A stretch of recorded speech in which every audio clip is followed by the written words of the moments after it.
Today we're at Half Moon Bay and we're going to discuss 5 beginners photography mistakes. And if you find you often make these mistakes, don't worry, you're not alone. I'm going to go through them with you today, but most importantly, I'm going to show you how to fix them. Joining me today, I've got my good friend Io.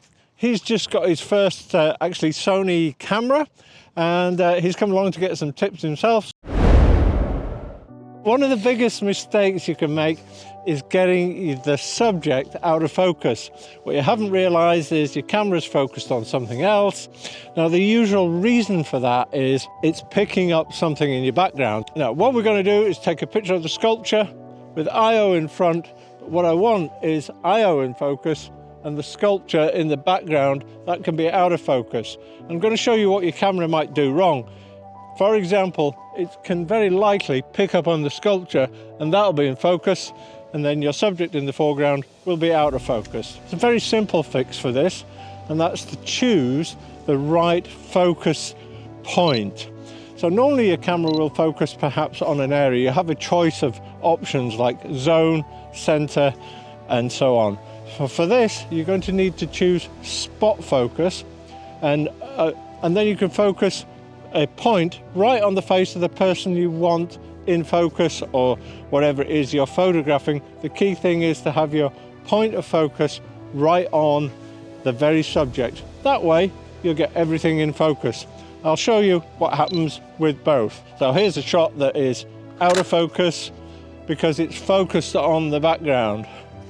And then here's the correct one alongside it, where I've used point focus and I've focused on my subject. One of the second problems that you commonly find with beginners is that their subject is blurry, not from being out of focus, but because their shutter speed is wrong. Now, it could be because they're moving and they're moving too fast for the camera, or it could be because your shutter speed is so slow that you're getting some shake. By holding the camera, you can't hold it steady enough for that short period of time when the shutter's open. Now, as a rule, a quick tip for you is your shutter speed should be at least 1 over your focal length. For example, if you're using a 50mm lens, then your shutter speed needs to be at least a 50th to avoid camera shake. But that being said, let's talk about action. So assume we've got it fast enough to avoid camera shake. I'm going to get Io to walk up and down in front of us here. I'm going to take a couple of shots at different shutter speeds. I'll take one at a slow shutter speed and we'll see what happens. And I'll take that probably around a 20th of a second. I can just about hold it steady enough to do a 20th and not get much camera shake. But then I'll do one at 100th and we can freeze the action.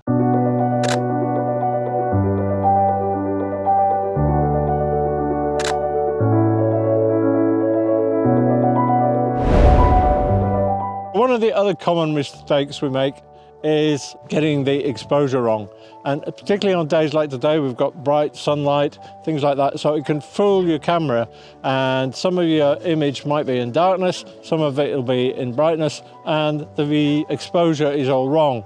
Now, I've got Io with me today, as you've probably all spotted. He's Nigerian, so when you're shooting things like portraits of people with dark skin, it can make the problem even more complicated, because you're looking at a subject that has dark skin tones and white eyes and things like that, so you've got to try and get the exposure right. The fix for this is to meter for the bit that you want to be exposed correctly. So just like we did with spot focus, we're going to spot meter. We're going to meter off the face of Io rather than metering off the whole frame of the photo. And that way, the bit that we want to be correctly exposed will be. One of the other common problems is you don't look around your frame enough. When you get back, you look and find that your subject has got something growing out of the head, or there's some unwanted items in the background. So the secret to getting this right is to make sure that you look right round your frame before you take your photo. Is there anything strange going on? Is there anything bright, discolored, that is dragging your eye's attention away from your subject? Or is there something unsightly growing out of his head? So if I take the photo like this, what it looks like is the guy sat on Io's head, which is a little bit unusual. But if I move to one side, then they become two separate items and the photo looks much better. But one of the classic ways to avoid that is to frame somebody against the sky. We've got a lovely clear blue sky. By crouching down very low, shooting up, you can then eliminate all the background. I've got these houses and things in the background which are completely distracting from my picture. But by framing Io's head against the sky, I've now got a nice image. And the last point is to ignore composition rules. Say we wanted to take a picture of the sculpture, we've got a horizon behind it.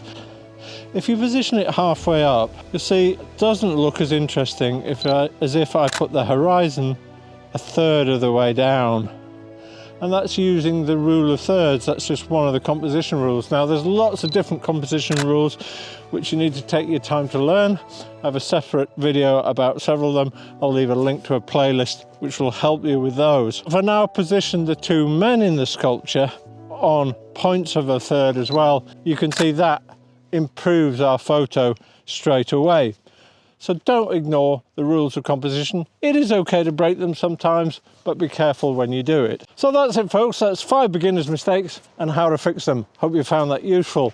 Don't forget, if you want some more photography tips, I have a free ebook, 50 tips to help you take better photos. I'll leave a link in the description where you can sign up for that. And I look forward to seeing you next time.